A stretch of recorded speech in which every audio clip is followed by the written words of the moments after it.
রমজানের শুভেচ্ছা। আশা করি সবাই ভালো আছেন, সুন্দর আছেন, সুস্থ আছেন। রোজা তো শুরু হয়ে গেছে, আর রোজা মানেই হচ্ছে সংযমের মাস, আর পাশাপাশি মজার মজার সব খাবার নিয়ে ইফতারের মাস।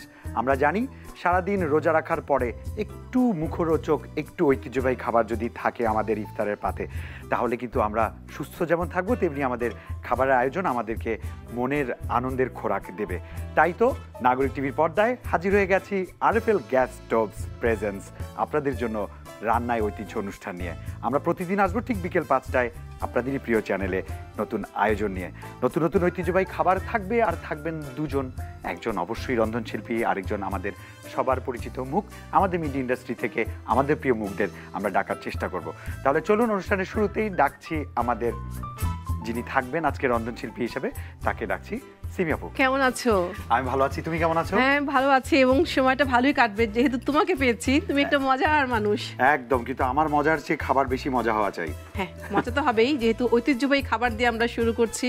হ্যাঁ, তো আমাদের অনুষ্ঠানে একটা ঐতিহ্য আছে, আমরা রান্না শুরুর আগে একজন সেলিব্রিটিকে ডাকি। তাই আমাদের প্রিয় একজন মুখ, আমার খুবই প্রিয় একজন মানুষ, প্রিয় অভিনেত্রী, চলচ্চিত্র অভিনেত্রী দিঘি। হিলু, রমজান মাস কেমন আছো? ভালো আছো? এই তো ভালো, তুমি কেমন আছো? আমি ভালো আছি। দর্শক পরিচয় করিয়ে দিচ্ছি আমাদের দিঘির সঙ্গে। ও সিনেমা করে। হ্যাঁ, আর কি করি? হ্যাঁ, ওর বাবাও সিনেমা করে। তো রোজার প্রথম দিন কেমন কাটছে?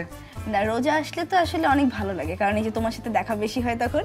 তো আজকেই ভাবছিলাম যে যাবো, কেনাকে থাকবে, এসে তোমাকে দেখে আরো বেশি ভালো লাগছে। মনে হচ্ছে ঈদের 30 দিন আগে উঠে গেছে। একদম ঠিক, যেটা আমার সাথেও হয়েছে। এনিওয়ে সিমি আপু, হ্যাঁ, গল্প তো আমরা করতেই থাকবো রান্না করতে করতে। কি রান্না, কোন এলাকার রান্না, কোন ঐতিহ্যের রান্না আজকে করবে?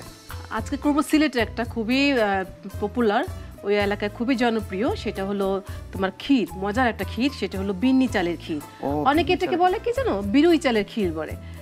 আর আমরা জানি যেটা বেশি পরিচিত, মানে বিন্নি চালের ক্ষীর অথবা বিন্নি চালের পায়েস, তুমি যেভাবেই বলো না কেন। তাহলে গুরু, চলো করি শুরু। খুবই সোজা। প্রথমে একটা প্যান নিচ্ছি, ডিপ প্যান লাগবে যেহেতু ক্ষীর করব দুধ দিয়ে। আমরা ডিপ প্যানটা আসলে আরএফএল গ্যাস স্টোভের উপর বসালাম। হ্যাঁ, ধরিয়ে দিলাম চুলাটা। বাহ, একবারে জ্বলে গেল। একবারে জ্বলে গেল। Auto ignition. এই অটো ইগনিশনের কিন্তু একটা ইন্টারেস্টিং ব্যাপার আছে জানো, এটা 50,000 বার অটো ইগনিশন করার একটা সামর্থ্য আছে এই আরএফএল গ্যাস স্টোভে। এবং তুমি চিন্তা করো, 50,000 বার তুমি যদি একবার একটা চুলা কেনা পরে ঠুস ঠুস ঠুস ঠুস করে ঘুরাতে পারো, কম করে তো 10-12 বছর লাগবে তোমার 50,000 বার। আর নাহলে শুটিং বাদ দিয়ে খালি এটাই করতে হবে। চলো, আমার গরম হয়ে গেছে। গরম হয়ে গেছে, দেখতে পাচ্ছ এখানে বিন্নি চাল। আচ্ছা, সেদ্ধ করে রেখেছো। অনেকটা আতপ চালের মতো দেখতে। আচ্ছা, এটা সিলেটে পাওয়া যায়, এবং আমাদের হাতের কাছে এখন বড় বড় যে মলগুলি আছে, সুপার শপগুলোতে পাওয়া যায়। হ্যাঁ, এবং তোমার যে কোনো গ্রোসারি দোকানে খুঁজলেই এটা পাবে আর কি। তো শুরু করছি, চালটা দিয়ে দিলাম। এখানে আছে হাফ কাপ মতো চাল। আচ্ছা, সেই সাথে আমি দুধ দিয়ে দিলাম, সিদ্ধ হতে থাকবে আর কি। আচ্ছা, দুধ কতটুকু দিচ্ছ? দুধ এখানে 2 লিটার। দুধটা ক্ষীর ক্ষীর হবে, যেহেতু ক্ষীর, দুধটা বেশি, চালটা কম। আর ফ্লেভারের জন্য দিয়ে দিব তেজপাতা, দারচিনি, এলাচ, গরম মশলাগুলো দিয়ে দিব। আপনারা একটু পরিমাণটা দেখে নেবেন, কারণ এটা প্রত্যেকটা আসলে রন্ধনশিল্পী তার মাপের উপর আসলে ডিপেন্ড করবে, তার স্বাদটা তিনি কেমন করে দিতে চান, রাইট? না, আমি চেয়েছি এটাকে ওই যে বললাম একেবারে অথেন্টিক রাখতে, রেখেছো। এক্সাক্ট রাখতে। তো আমি যদি ভুল না করি, তুমি 4টা দারচিনির দিয়েছো, 4টা এলাচ দিয়েছো, আর তেজপাতা 3টা দিয়েছো, একটা রেখে দিয়েছো পরবর্তী কিছু। তারপরে তো ফ্লেভারটা তোমার পছন্দ মতো বাড়িয়ে কমিয়ে তুমি নিতেই পারি। হ্যাঁ, ঠিক। এটা শুধু সিদ্ধ হওয়ার ব্যাপারটা আছে। আচ্ছা দিঘি, আজকে রোজা রাখছো, তারপরে তোমাকে এত চাঙ্গা ফুরফুরা লাগছে, তুমি খাবারটা কিভাবে মেইনটেইন করো? সেহরি কি খেয়েছো তুমি? সেহরিতে আমি বেসিক খাবারই খেয়েছি, কারণ যেহেতু বাঙালি, সেহরিতে ভাত না খেলে মনে হয় সেহরি হলো না। এগুলো ন্যাশনাল চ্যানেলে এসে বলতে হয় না। বলবো আমি তো ওটস খাই, ফ্রুটস খাই, ওগুলো ছাড়া আমি খেতেই পারি না। আর তুমি ইফতারে কি ধরনের খাবার পছন্দ করো? যদিও ঘরে খুব বেশি খেতে পারো বলে আমার মনে হয় না। না, ঘরে এই যে প্রথম দিনই বের হয়ে গেছি, দেখো না, এখন ঘরে তো খুব কমই খাওয়া হয়, মানে লাস্ট 2 বছর ধরে ঘরে খুব কমই খাওয়া হয়, কিন্তু তারপরও চেষ্টা করি যখনই থাকি বাবার সাথে অ্যাটলিস্ট বসে, মানে একদম বেসিক ইফতার যেগুলো, বাবার আবার বেসিক ইফতার না হলে নাকি ইফতার লাগে না, একদমই না, তার কিছু জিনিস লাগবে। তো তার জন্য আমার জন্য, হ্যাঁ বেগুনি, তুমি তো জানো, একটু সালাদ, লেবু শরবত, গুড়ের শরবত, এগুলো তার লাগবে। তো যা আমরা যখন দুইজন একসাথে থাকি তখনই একটু আয়োজনটা করা হয়, এছাড়া খুব নরমাল খাবার খাই। বেশ ভালো একটা স্মেল পাচ্ছি, আমার ভীষণ ভালো লাগছে। আমরা সিলেটের বিন্নি ধানের এটা কি বিন্নি চালের ক্ষীর। হ্যাঁ, বিন্নি চালের ক্ষীর খাচ্ছি। ফিরনিও বলতে পারো। হ্যাঁ, খাচ্ছি না, বানাচ্ছি। হ্যাঁ, ইফতারে খাবো আজকে। তো স্মেলটা খুব ভালো। এরপর আমরা কি করছি? সিদ্ধ তো মনে হয়ে গেছে, দেখতে সিদ্ধ পাচ্ছি। বোধহয় হয়ে গেছে। সিদ্ধ না হওয়ার আগে কিন্তু আমরা চিনিটা দিব না। চিনি কিংবা গুড় যেটাই দেই সিদ্ধ হওয়ার পরে, নাহলে কিন্তু সিদ্ধ হতে অনেক সময় লেগে যাবে। চিনি গুড় যেকোনো একটা দিলেই তো তখন দুধের ঘনত্বটা বেড়ে যায়, যার তখন কারণে চালটা সিদ্ধ হতে সময় লাগে আর কি, যদি আমরা চিনি দিয়ে দিই কিংবা গুড় দিয়ে দিই। এজন্য মেইন কন্ডিশন হলো আগে সিদ্ধ হতে হবে। বুঝলে বৌমা? শিখে নাও, শিখে নাও। সীমাপু মানে ওর খুব শখ আমার হাতে রান্না খাবে। না, ও আমাকে প্রায় ছবি পাঠায় রান্না করে করে। তো এটা খারাপ না? রান্নার প্রোগ্রাম করতে করতে বোধহয় না, আমার ঘরের না, ঘরে রান্না করতে হচ্ছে। তুমি কি রান্না শো করতে করতে এক্সপার্ট নাকি এক্সপার্ট বলেই শোতে আসছো? এক্সপার্ট বলেই শোতে আসছি। আমিও সেম, হাই ফাইভ। ও আচ্ছা। এনিওয়ে দিঘি, আমরা এই যে কোন কোন শো পাচ্ছি? এই চ্যানেলে তো আরেক চ্যানেলের নাম নেওয়া যাবে না? ও আচ্ছা আচ্ছা, খালি শো বলো। আমি বুঝছি, ফিল্ম নিয়ে ইন্টারভিউ, ফিল্মে গান নিয়ে ইন্টারভিউ, ফিল্মে শুটিং নিয়ে ইন্টারভিউ। হ্যাঁ, এগুলা আমাদের 3-4টা থাকবেই, এতটুকু শিওর আমি। আর দর্শক থেকে গ্যারান্টি দিচ্ছি, প্রচুর শোরুম ওপেনিং, প্রচুর ইফতার পার্টি, সেরি পার্টিতে আমাদের দেখা হবে, কোনো সমস্যা নেই। তারপর কি করছি আপু? হ্যাঁ, এটা প্রায় সিদ্ধ হয়ে গেছে, এখন চিনি দিয়ে দিচ্ছি। আচ্ছা, কেউ চাইলে পুরাটাও গুড় দিয়ে। হ্যাঁ, চিনি চিনো? চেনা যায়? হ্যাঁ, তুমি চিনি দিয়ে করছো? গুড়ও দিচ্ছ? আমি গুঁড়ো দিচ্ছি কালারের জন্য। আর চিনিটা আগে দিয়ে নি। সিদ্ধ হয়ে গেছে। তোমরা কি বেশি মিষ্টি খাও? না না, তাহলে কমিয়ে দিচ্ছি। অবশ্যই, তুমি একদম না দিলে আরো খুশি হব। না, একটু না দিলে তো ভালো লাগবে না, টেস্ট আসবে না। তুমি যদি কনডেন্স মিল্ক ব্যবহার করো তাহলে চিনি না দিলেও চলবে। এটা আরো জঘন্য। মানে যারা স্বাস্থ্য সচেতন বা যারা মোটা হতে চায় না তাদের জন্য জঘন্য, যারা পছন্দ করে তাদের জন্য অমৃত। হ্যাঁ, উইথ ডিউ রেসপেক্ট। কিন্তু মজা লাগবে, অনেক মজা। গুড়টা পরে দিব। চিনিটা গলে যাচ্ছে, এই ফাঁকে এটাকে আরো বেশি টেস্টি করার জন্য দিয়ে দিচ্ছি কিছু বাদাম। নাশ তো নিশ্চয়ই তোমরা খাও।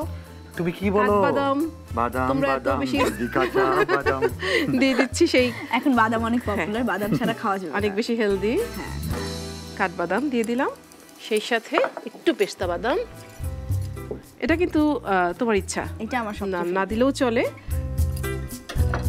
আর এটা হলো কম্পালসারি, দিতেই হবে। বিন্নি চালের ক্ষীর, নারকেল থাকবে না, সেটা তো হয় না। আচ্ছা, সেই জন্য দিয়ে দিলাম নারকেল। আমার হাতটা ধোয়া আছে, কিছু উপরে ছিটিয়ে দেওয়ার জন্য রেখে দিলাম। মুখে মুখে যখন বাইরে বাঁধবে না, খুবই মজা লাগবে। নারকেল সেই সাথে বাদামগুলো দিলে অন্যরকম একটা টেস্ট চলে আসে। ক্ষীরের সাথে আসলে এগুলি ছাড়া হয় না। তবে তুমি একটা জিনিস খেয়াল করেছো, এই যে তোমার চারিদিকে কিন্তু একই রকম ভাবেই বার্নারটা কাজ করছে দেখে বুদবুদটা কিন্তু একদম চারিদিকে সেম। এটার কারণ কি জানো? কারণ এটা হচ্ছে 100% ব্রাশ বার্নার। তুমি জানো? জানি তো, আমি তো আরএফএল ইউজ করি। বাসায় কিন্তু আমার আরএফএল গ্যাস স্টোভ আছে, অনেক বছর ধরে ব্যবহার করছি এবং এটাতে আমি এত বেশি ফিদা হয়ে গেছি। আমি খুবই এটা ইউজার ফ্রেন্ডলি। তুমি বুদ্ধি করে যদি বাসার আরএফএল গ্যাস স্টোভটা নিয়ে আসতে, তাহলে আমাদের প্রোডাকশন কস্টটা অনেক কমে যেত। এটা কিন্তু তাও আমি একটা নতুন পেলাম। এবং আরেকটা ব্যাপার আছে, দেখো 8 মিলিমিটার পুরো একটা টেম্পারড গ্লাস। হ্যাঁ, এবং এটা কি আগুনের তাপে নাকি ফাটে না? না ফাটে, যেহেতু টেম্পারড গ্লাস 10 ইয়ার্স ওয়ারেন্টি আছে। ওয়াও, দেখো দেখি সুন্দর একদম মানে পারফেক্ট একটা ক্ষীরের লুক চলে এসেছে। ঠান্ডা হলে এটা আরো ঘন হয়ে যাবে। আমি চুলাটা অফ করে দিচ্ছি। ঠিক আছে। তো গুড়টা একটু পরে দিব, অনেক সময় গুড়টা গরম অবস্থায় দিলে না ফেটে যায়। কিছু একটা তুমি খেয়াল করেছো কিনা জানি না, আমি পাচ্ছি শীতকালে আমরা খেজুরের রসের একটা ফিরনি খাই না, ওই নারকেলটা দেওয়ার পরে না ওই স্মেলটা চলে এসেছে। কি ভালো লাগছে এটা। দেখো আমরা কিন্তু বিরু চাল ব্যবহার করেছি, মানে চালটা ব্যবহার করেছি, বিন্নি চালটা। এতে কিন্তু পোলাও চাল মানে চিনি গুঁড়া কালিজিরা ব্যবহার করিনি, কিন্তু তারপরও সুন্দর একটা ফ্লেভার এসেছে। তোমার হাতে জাদু আছে। না, জাদু না, জাদু হলো গ্যাসের, সেই সাথে আমাদের বিন্নি চালের। গুড়টা কি এখন দেবে? গুড়টা এখন দিয়ে দিই। হ্যাঁ, আমি হেল্প করব। হ্যাঁ, আস্তে আস্তে দিতে থাকো। হ্যাঁ, জাস্ট কালারটার জন্য। আচ্ছা, খেজুরের ঝোলা গুড় দিচ্ছি। আচ্ছা, দেখো খেজুরের গুড়টা কি সবসময় ঝুলে থাকে? হ্যাঁ, এটা ঝুলে ঝুলে থাকে তো, এইজন্যই ঝোলা গুড়। আচ্ছা, আমি আগেই সন্দেহ করেছি। এত ভালো আইডিয়া তোমার। ফেল ডিভিশনে পাস করব, তাই তো? দেখো খুব সুন্দর একটা কালার চেঞ্জ হয়ে গেছে। দেখো এখন এই যে গুড় দিয়ে যে চালাকিটা করা হয়েছে, মনে হচ্ছে 5 লিটার দুধকে ঘন করে ক্ষীর করা হয়েছে। গেল বিন্নি চালের ক্ষীর। এখন আমরা এটাকে সার্ভ করে ফেলছি। আচ্ছা, ইমতো একটু হেল্প করবে? ওই বাটিতে আমরা ঢেলে দিচ্ছি। চলো, এটাকে বেড়ে ফেলছি। ওয়াও, দেখো থিকনেসটাও একদম পারফেক্ট হয়েছে। ঠান্ডা হলে এটা আরেকটু টেনে আসবে, তখন একদম ক্ষীর ক্ষীর হয়ে যাবে। আচ্ছা, আর এই অবস্থা খেতেও মজা লাগবে। গরম পায়েসের এক টেস্ট, ঠান্ডা হলে সেটা দ্বিগুণ টেস্ট। আই লাইক ঠান্ডা। আমি গরম। দুটার দুই টেস্ট। আমি গরমটা খুব পছন্দ করি। বাহ, বাস তোমাদের দুইজনের তো, সাথে আমিও আছি। হ্যাঁ, না তুমি পাতিলেই বসে যাও, কোনো সমস্যা নেই। বাস, কিন্তু আমার মনে হয় এটা 3 জনের হবে। তা আমি শেষ করে ফেলবো। আমি বলি দর্শক, এরপর আপনারা যেটা করবেন এটার উপরে কিছু বাদাম আর কিশমিশ দিয়ে দিবেন, এবং বাদাম অবশ্যই নারকেল। বাহ, একদম পারফেক্ট ক্ষীর, বাস একদম পারফেক্ট নারকেল। দেখতেই পাচ্ছেন আমাদের সিলেটের ঐতিহ্যবাহী, আমাদের আজকের আরএফএল গ্যাস স্টোভস নিবেদিত রান্নায় ঐতিহ্যে আমরা সিলেটের বিন্নি চালের ক্ষীর দেখেছেন। সীমাপু তোমাকে অনেক ধন্যবাদ। আমরা ইফতারে আমরা ওটা ট্রাই করে দেখবো। দিঘি, আমার তো তর্স হইছে না, আমারও না, বাট থ্যাঙ্কস ফর কামিং। আজকে প্রথম ইফতারটা দিঘির সঙ্গে করব, ভালো লাগছে। সীমাপুর সঙ্গে করব। তোমাদের দুজনকে ধন্যবাদ। দর্শক আপনাদেরও ধন্যবাদ। আগামী পর্বে নতুন অতিথি, নতুন ঐতিহ্যের রান্না নিয়ে আমরা হাজির হবো। আরএফএল গ্যাস স্টোভস প্রেজেন্স রান্নায় ঐতিহ্য নিয়ে। সবাই ভালো থাকবেন, সুস্থ থাকবেন, বেশি করে পানি খাবেন, কারণ সুস্থতার জন্য পানি খুবই জরুরি।